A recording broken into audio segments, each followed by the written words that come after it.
어떤 할아버지가 버스를 탔는데 그만 차가 급정거하고 말았습니다. 순간 계셨던 한 할머니가 할아버지 품에 쓰러져 안겨고 말았어요. 순간 할아버지가 이렇게 기도했습니다. 주여, 저를 시험에 들지 말게 하옵시고. 그렇게 기도하고 잠시 후 이렇게 또 차가 가는데 또 차가 급정거하면서 이번에는 아리따운 아가씨가 할아버지 품에 안기고 말았습니다. 그러자 할아버지가 이번에는 더 큰 목소리로 이렇게 기도했습니다. 주여, 주님의 뜻이라면.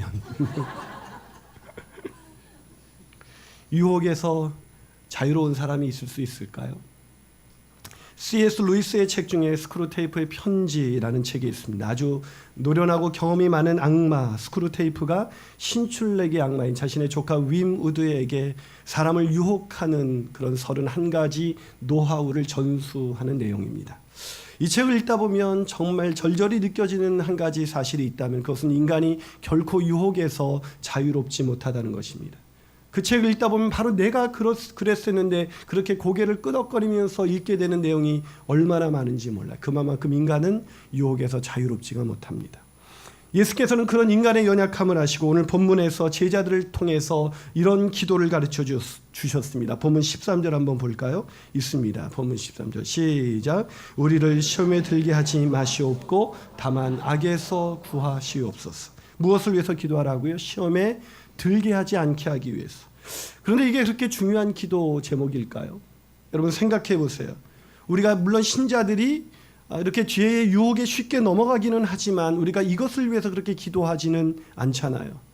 우리가 주기도문 외울 때를 빼고 지난 주간 기도할 때 주님 나를 유혹에서 자유롭게 해주세요. 시험에 들지 않게 해주세요. 악에서 저를 구해주세요. 이런 기도 드렸던 기억이 나십니까? 이 기도가 우리에게 사실 피부에 그렇게 와닿는 기도는 아니기 때문에 우리는 사실 이렇게 기도하지 않습니다. 그냥 죄 짓고 살지 않은 사람이 어디 있어. 다 인간은 유혹에 약한 거야. 그렇게 쓰러지는 것이 당연한 거지. 뭐 이렇게 생각하면서 우리는 그냥 쉽게 넘어가고 맙니다. 그런데 기도에 대한 탁월한 통찰력을 가진 오 할레스비가 그의 책 오 할레스비의 기도에서 이렇게 말합니다. 육적인 사람은 기도를 거추장스러운 일로 여깁니다. 그의 내적 생명은 약해집니다. 하나님 앞에 정직하게 죄를 고백하지 않게 되므로 죄 가운데 사는 고통이 전과 같이 날카롭게 느껴지지 않습니다. 결국 그의 영적인 시력은 희미해지고 죄와 죄가 아닌 것을 명확하게 구분하지 못합니다. 그렇습니다. 기도하지 않으면 우리의 내적인 생명은 약해지고 영적인 시력은 약해져서 죄와 죄가 아닌 것을 구분하지 못합니다. 결국 자연스럽게 죄짓게 되는 인생, 시험에 드는 인생, 살다가 모든 것을 잃고 마는 그런 어리석은 인생을 살 수밖에 없는 것입니다. 그러게 우리는 기도해야 합니다. 오늘 예수께서 가르쳐 주신 우리를 위한 이 절박한 기도, 주여 시험에 들게 하지 마시옵고 다만 악에서 구하시옵소서라고 기도해야 합니다. 그렇게 기도하는 저와 여러분이 되시기를 주님의 이름으로 축복합니다. 자, 그렇다면 왜 예수께서 이 기도를 가르쳐 주신 것일까요? 첫 번째로 유혹을 부추기는 악마의 유혹에 넘어가지 않게 하기 위해서입니다. 유혹을 부추기는 마귀에게 속지 않게 하기 위함입니다. 여러분, 죄와 유혹에 빠지지 않게 하기 위해서 기도하는 것이 왜 중요합니까? 이 죄의 유혹에 빠지게 되면 인간의 모든 것은 그냥 다 잃어버리고 말게 되기 때문입니다. 내가 생각해 보세요. 내가 성공했다. 근데 유혹에 빠졌어요. 그러면 어떻게 됩니까? 끝장나는 겁니다. 완전히 다 잃어버리는 거죠. 그래서 사단 마귀는 우리를 유혹하는데 모든 노력을 기울입니다. 우리가 열심히 신앙생활을 할 수 있게 합니다. 우리의 모든 것이 이루어지도록 허락합니다. 우리가 되는 모든 것을 다 하게 하지만 그 모든 것이 다 이루어졌다고 생각하는 순간 마귀는 유혹에 빠뜨려서 한 방에 우리를 날려버리는 거예요. 그런데 문제는 우리가 그렇게 유혹에 대해서 그렇게 유혹이 정말 나를 한순간에 다 무너뜨릴 수 있다. 그렇게 깨어서 그렇게 기도하면서 살지 않는다는 거예요. 왠지 아세요? 왜 우리가 유혹에서 벗어나게 해달라고 시험에 들지 않게 해달라고 기도하지 않는 것일까요? 그것은 유혹이 아름답게 느껴지거든요.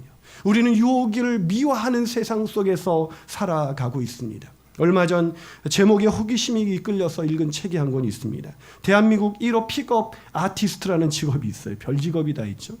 근데 그러니까 흔한 말로 사람을 잘 꼬시는 그런 직업이에요. 꼬시는 거를 가르쳐주는 그걸 픽업 아티스트라고 그래요. 별 아티스트가 있어요.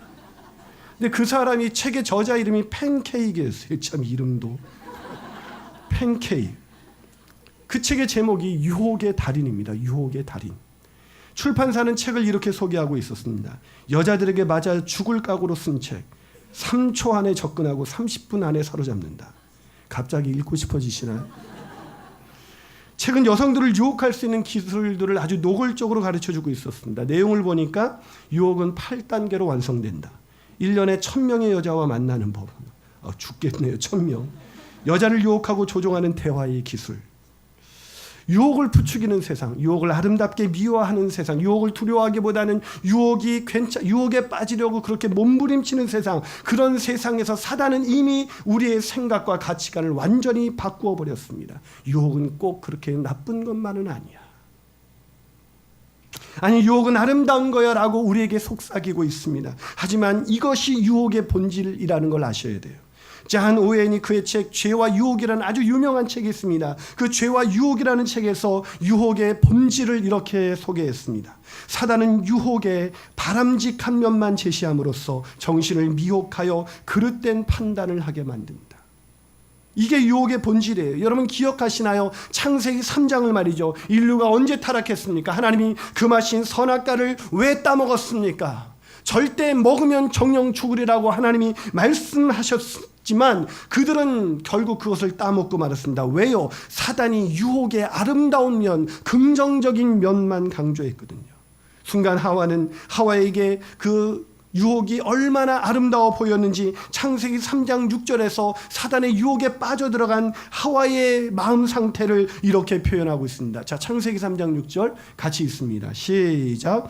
여자가 그 나무를 본즉 먹음직도 하고 보함직도 하고 지혜롭게 할 만큼 탐스럽기도 한 나무인지라. 뭐라고요? 여자가 그 나무를 본즉 먹음직도 하고 보함직도 하고 지혜롭게 할 만큼 탐스럽기도 했다. 무슨 얘기예요? 유혹이 너무너무 아름다워 보였다는 거예요. 유혹, 저것을 내가 얻기만 하면 나는 행복할 수 있을 텐데, 저걸 얻기만 하면 나는 지혜로워질 수 있을 텐데, 저것만 얻기만 하면 나는 부러울 것이 없을 거야. 이게 유혹의 본질이에요. 왜 우리가 유혹에 쉽게 빠지는 것일까요? 유혹이 너무 강력하기 때문일까요? 아니요. 사단의 속임수로 인해서 유혹에 대한 생각이 바뀌었기 때문입니다. 유혹이 죄다라고 생각하지 않고 유혹은 아름다운 것이다라고 믿게 되었기 때문입니다. 그러나 요셉은 그렇게 생각하지 않았습니다. 하나님의 사람 요셉을 생각해 보세요. 여러분, 요셉을 유혹한 여자가 누구죠? 바로 미세스 보디발. 모든 걸 다 가진 여자. 그 사람이 오늘날 청년 요셉을 유혹하기 시작합니다. 여러분, 그 당시 그 요셉에게 다가온 유혹이 얼마나 강력했을까요? 요셉은 피가 철철 끓는 청년이었습니다. 집을 떠나온 지 오래됐기 때문에 너무나 외로운 가운데 있었습니다. 그런데 그 유혹자는 그에게 모든 걸 보장해 줄 수 있고, 또한 그 가문의 최고의 권력자의 아내였기 때문에 그 유혹에서 완벽하게 보호해 줄 수 있었던 그런 완벽한 조건을 가진 여자였습니다. 그 여자가 이 요셉을 유혹했을 때 요셉이 어떻게 그 유혹에서 이길 수가 있었을까요? 그 비결이 창세기 39장 9절에 나와 있습니다. 자, 창세기 39장 9절 같이 읽습니다. 시작. 이 집에는 나보다 큰 이가 없으며 주인이 아무것도 내게 금하지 아니하였어도 금한 것은 당신뿐이니 당신은 그의 아내임이라. 그런즉 내가 어찌 이 큰 악을 행하여 하나님께 죄를 지으리이까? 그런즉 내가 어찌 이 큰 악을 행하여 하나님께 죄를 지으리이까? 무슨 말입니까? 요셉은 유혹은 죄다라는 그런 분명한 의식을 가지고 있었던 것입니다. 그런 분명한 의식이 있었기 때문에 유혹의 바람직한 면이 보인 것이 아니라 유혹으로 인해서 인생이 어떻게 무너질 수 있는가, 그것이 하나님 앞에 얼마나 엄청난 죄인가를 분명히 인식했던 것입니다. 사랑하는 여러분, 유혹에서 이기기를 원하십니까? 유혹에서 넘어가지 않고 승리하는 인생을 살기를 원하십니까? 그렇다면 이렇게 기도하십시오. 유혹을 부추기는 이 사단의 논리에 넘어가지 않게 하시고 오직 유혹이 죄라는 것을 인지하게 하여 주시옵소서. 이것이 저와 여러분의 기도가 되시기를 주님의 이름으로 축원합니다.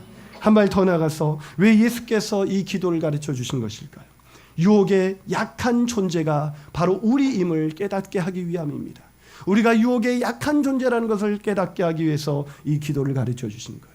여러분, 유혹이 죄다라는 분명한 기준만 갖고 있으면 우리가 유혹에서 자유로울 수가 있을까요? 아니요, 제가 경험해서 합니다. 저는 유혹이 죄다라는 그런 분명한 의식을 가지고 있지만 유혹에 빠질 때가 얼마나 많이 있는지 모릅니다. 우리는 경험적으로 유혹이 죄다라는 것을 알고 있음에도 불구하고 죄에 빠져들어간, 유혹에 빠져들어간 경험들을 갖고 있습니다. 왜 그럴까요? 왜 우리가 그렇게 쉽게 유혹이 죄라는 것을 알면서도 유혹에 빠져들어가는 것일까요? 우리가 이렇게 실패하고 있는 것을 마치 알고나 있듯이 나온 책이 한 권 있습니다. 그 책은 바로 켈리 맥고니걸이 쓴 왜 나는 항상 결심만 할까? 참 마음에 다가오는 기도 책 제목이 아니에요. 왜 나는 항상 결심만 할까? 오늘날 크리스찬들의 기도는 늘 이렇습니다. 주님의 뜻대로 살고 싶었지만 그러지 못했습니다. 오늘날 많은 크리스천들의 기도는 승리의 기도가 아니라 실패한 기도, 실패 허우적거리면서 반복돼서 그런 유혹에 넘어진 우리를 불쌍히 여겨달라는 기도뿐입니다. 왜 그럴까? 왜 우리는 그렇게 결심만 하고 그 결심이 쉽게 무너지는 것일까? 그는 유혹에 넘어가지 않는 최고의 방법은 유혹에 굴복하는 이유와 유혹에 대한 저항력을 기르는 것이라고 설명하면서 유혹에 부딪혔을 때 우리가 왜 자제력을 잃고 마는지, 그 자제력을 쉽게 잃고 마는 사람들의 특징을 이렇게 소개했습니다. 누구보다 자신이 의지력이 뛰어나다고 믿는 사람들이 유혹에 부딪혔을 때 자제력을 잃고 행동할 가능성이 가장 크다. 무슨 말이에요? 내가 유혹을 얼마든지 이길 수가 있어. 나는 유혹에서 강한 사람이야. 나는 얼마든지 유혹을 상대해서 싸워서 이길 수 있다고 그렇게 믿는 사람이 막상 유혹에 부딪혔을 때 쉽게 넘어간다는 것입니다. 여러분, 마태복음 26장 31절에 보면 예수께서 제자들과 최후의 만찬을 하시고 난 뒤에 이렇게 말씀하셨습니다. 한번 같이 읽어볼까요? 있습니다. 시작. 그때에 예수께서 제자들에게 이르시되 오늘 밤에 너희가 다 나를 버리리라. 기록된 바, 계속 있습니다. 시작. 기록된 바 내가 목자를 치리니 양의 떼가 흩어지리라 하이는. 뭐라고요? 오늘 밤에 너희가 다 나를 버리리라. 그러자 베드로와 제자들이 어떻게 대답을 했어요? 맞아요, 주님. 우리는 연약해요. 우리는 주님 부인할 것 같아요. 도와주세요. 이렇게 기도한 게 아니에요. 뭐라고 대답했습니까? 그 다음 절 한번 읽어볼까요? 26장 35절입니다. 자, 26장 35절 있습니다. 시작. 베드로가 이르되 내가 주와 함께 죽을지언정 주를 부인하지는 않겠나이다 하고 모든 제자도 그와 같이 말하니라. 모든 제자, 베드로뿐만이 아니었어요. 주와 함께 죽을지언정. 무슨 말이에요? 필사각오를 한 거예요. 자신의 목숨을 걸 만큼 내 의지는 결연합니다. 그러니 예수님, 그러니 주님 걱정하지 마세요. 우리 중에 주님을 부인할 사람은 아무도 없을 것입니다. 라고 베드로뿐만 아니라 제자들도 그렇게 말하는 거예요.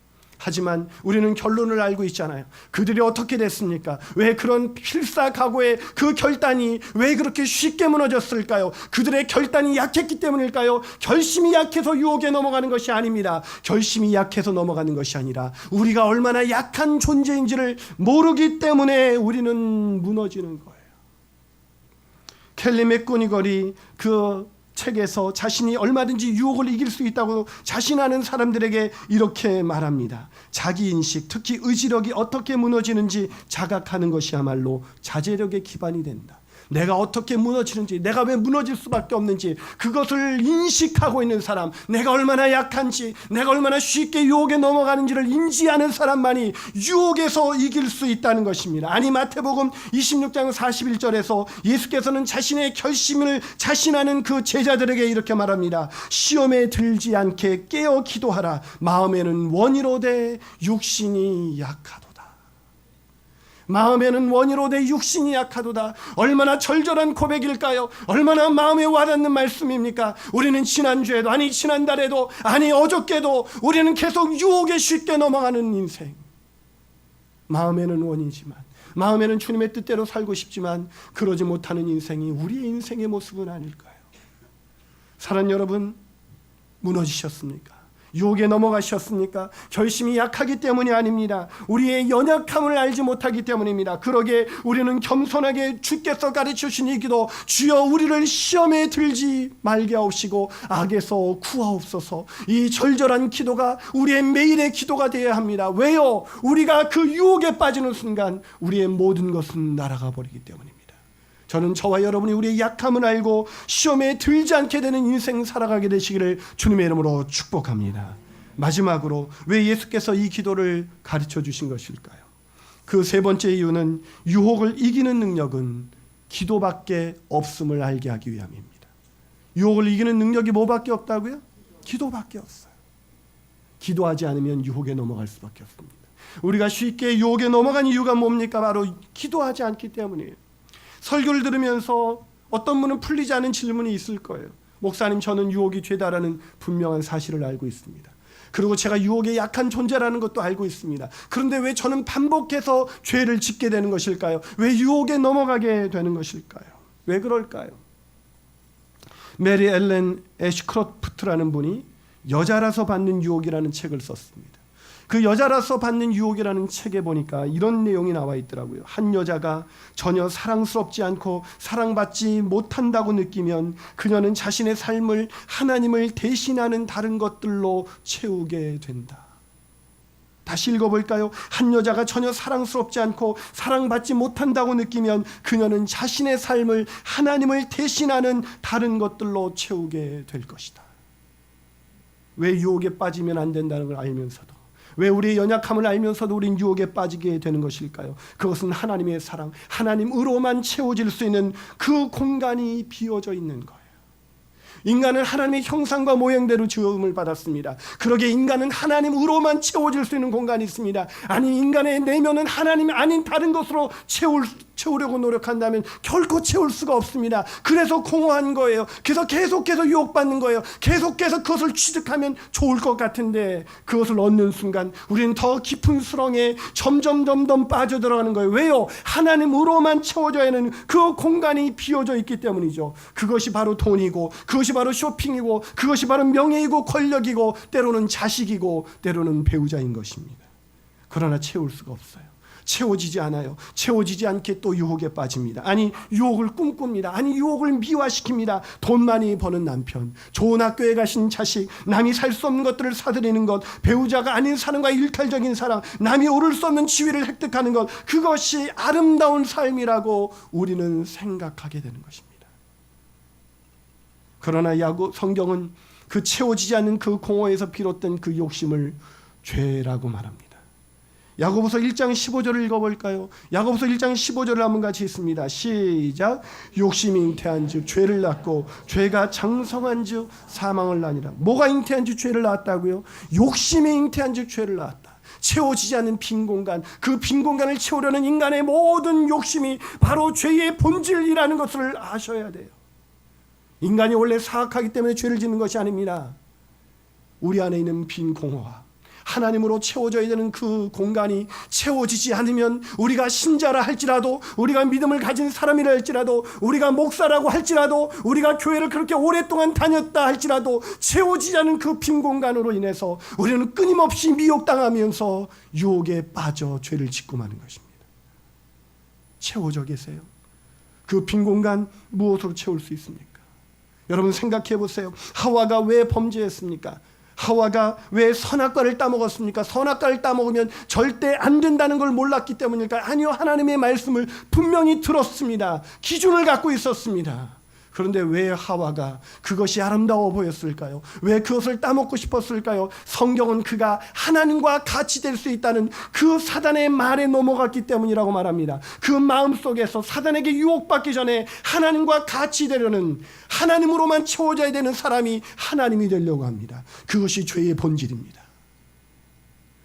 왜 그리스도인이 되었음에도 우리가 죄를 짓게 되는 것일까요? 우리의 하나님으로 채워져서 내가 주인 되어서 살지 말고 하나님이 주인 되어서 내 삶을 인도하셔야 되는데, 내가 여전히 예수를 그리스도로 주님으로 영접했지만 내 삶의 한가운데서 우리는 종종 잃어버립니다. 하나님이 내 인생의 주인이시다, 하나님으로만 내 인생을 채우려고 하지 않기 때문에 우리가 크리스찬임에도 불구하고 그 틈을 틈타서 하나님과 같이 되려는 우리의 마음을 틈타서 사단은 우리를 유혹하는 것입니다. 그래서 우리는 죄에 넘어가는 것이죠. 그렇다면 여성들만 그렇게 되는 것일까요? 아니요. 오늘 창세기 3장 6절을 다시 한번 읽어볼까요? 한번 창세기 3장 6절을 읽습니다. 시작. 여자가 그 나무를 본즉 먹음직도 하고 보암직도 하고 지혜롭게 할 만큼 탐스럽기도 한 나무인지라. 여자가 그 열매를 따먹고 자기와 함께 있는 남편에게도 주매 그도 먹은지라. 여기서 중요한 단어가 있습니다. 그도 먹은지라. 그렇습니다. 하와만 그렇게 하나님이 되려고 한 것이 아닙니다. 아담도 그랬습니다. 아담만 그런 것이 아닙니다. 그 다음에 나왔던 가인도, 그 다음에 나왔던 모든 인류도 하나님이 되려고 했습니다. 하나님께 간섭받지 않은 인생, 내가 하나님이 되어 내가 주인이 되어서 살고 싶었던 그도, 바로 우리도 그것을 따먹은 것입니다. 그래서 우리는 평화를 잃어버렸습니다. 만족을 잃어버렸습니다. 그것을 따먹으면, 그것을 먹으면 행복할 것만 같았던 인류는 절망의 나락으로 떨어지고 만 것입니다. 제가 지금 무슨 말씀을 드리고 싶은 것일까요? 하나님으로만 채울 수 있는 사람들이 하나님과 같이 되려고 하는 것, 그것은 믿지 않는 사람들의 문제가 아니라 믿는 우리들에게도 여전한 유혹이라는 것입니다. 가장 강력한 유혹은 돈이 아닙니다. 가장 강력한 유혹은 성이 아닙니다. 가장 강력한 유혹은 하나님이 되려는 겁니다. 간섭받고 싶지 않은 인생, 내가 주인 되어서 내 마음대로 내 삶을 살아가고 싶은 사람, 거기에 항상 유혹은 가까이 있습니다. 그래서 사도 바울은 그 사도 바울과 같이 위대한 사람들도 유혹에 얼마나 넘어갔는지 사도 바울은 로마서 7장 21절에서 24절에서 이렇게 고백합니다. 그러므로 내가 한 법을 깨달았노니 곧 선을 행하기 원하는 나에게 악이 함께 있는 것이로다. 내 속사람으로 하나님의 법을 즐거워하되 내 지체 속에서 다른 한 법이 내 마음의 법과 싸워 내 지체 속에 있는 죄의 법으로 나를 사로잡는 것을 보는도다. 오라, 나는 곤고한 사람이로다. 누가 이 사망의 몸에서 나를 건져낼 수 있을까? 오라, 나는 곤고한 사람이로다. 사도 바울과 같이 위대한 사람, 평생 하나님 앞에 헌신하며 길을 걸었던 그에게도 여전히 하나님과 같이 되고 싶었던 그 마음이 있었기에 그는 날마다 죄에 사로잡혀 자신의 영혼이 쓰러지는 것을 봤던 것입니다. 그렇다면 우리는 어떨까요? 우리는 지난 한 주, 아니 지난 1년 이 인생을 살아가면 살아갈수록 우리가 짓는 것 죄뿐인 인생이 아니었겠습니까? 왜 살아가도 우리는 놓지 못하는 것일까요? 왜 살아가도 버리지 못하는 것일까요? 왜 그것을 내려놓고 주께 우리의 모든 것을 내려놓지 못하는 것일까요? 그것을 성경은 원죄라고 말합니다. 그래서 유혹에서 자유로운 사람은 없습니다. 사는 여러분, 이런 상황에서 우리를 누가 건져낼 수 있을까요? 유혹 한 방에 모든 것이 날아갈 수가 있습니다. 청문회에 서게 된 그 사람만 벌거벗겨진 것일까요? 우리가 청문회에 나간다면 어떻게 될까요? 우리가 이 곤고한 인생을 누가 건져낼 수 있을까? 왜 우리가 곤고한 인생을 사는 줄 아세요?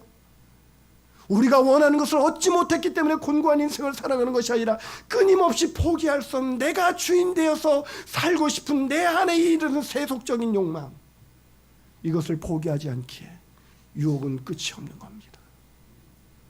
누가 건져낼 수 있을까요? 오직 성경은 예수 그리스도, 그분만이 우리를 건져낼 수 있다고 소개합니다. 설교를 마무리하는 순간 제가 제 인생을 돌아보니 제가 마귀의 유혹에 얼마나 많이 넘어갔는지, 유혹에 빠지지 않기 위해서 기도해야 한다는 것을 알았지만 제 자신을 신뢰하고 믿었기에 유혹에 빠지지 않기 위해서 기도하지 못했던 인생. 그래서 저는 유혹의 무기력한 존재가 되어서 그렇게 살아가고 있었습니다. 왜 나는 항상 결심만 할까? 말씀을 보면서 적용을 하면서 그렇게 살고 싶습니다라는 결심만 하는 한 사람, 그런 바보 같은 인생 평생을 살아도 주 뜻대로 단 한 걸음을 내딛지 못하는 어린아이처럼 살아가는 그런 불쌍한 인생, 그에게 끊임없는 유혹에 시달리면서 그것을 얻기 위해서, 야망을 얻기 위해서, 도문을 얻기 위해서, 명예를 얻기 위해서, 원하는 것을 얻기 위해서 끊임없이 몸부림치는 인생. 내가 어떻게 유혹에서 자유로울 수 있을까? 사막 교부들의 금원집에 한 수도사 이야기가 저에게 빛을 주었습니다. 한 수도사가 원로에게 묻습니다. 만일 수도하다가 유혹에 빠지면 말짱 도루묵이 아니겠습니까? 처음 시작하는 사람만도 못한 것 아니겠습니까? 그러자 그 위대한 랍비는 수도사에게 이렇게 대답을 해줍니다. 유혹에 져버린 사람은 마치 무너진 집과도 같다네. 하지만 실망할 필요는 없지. 모든 것이 무너져 있지만 그 안에는 다시 세울 수 있는 목재와 식재들이 여전히 아직 남아있다네. 만반의 준비가 된 것이지.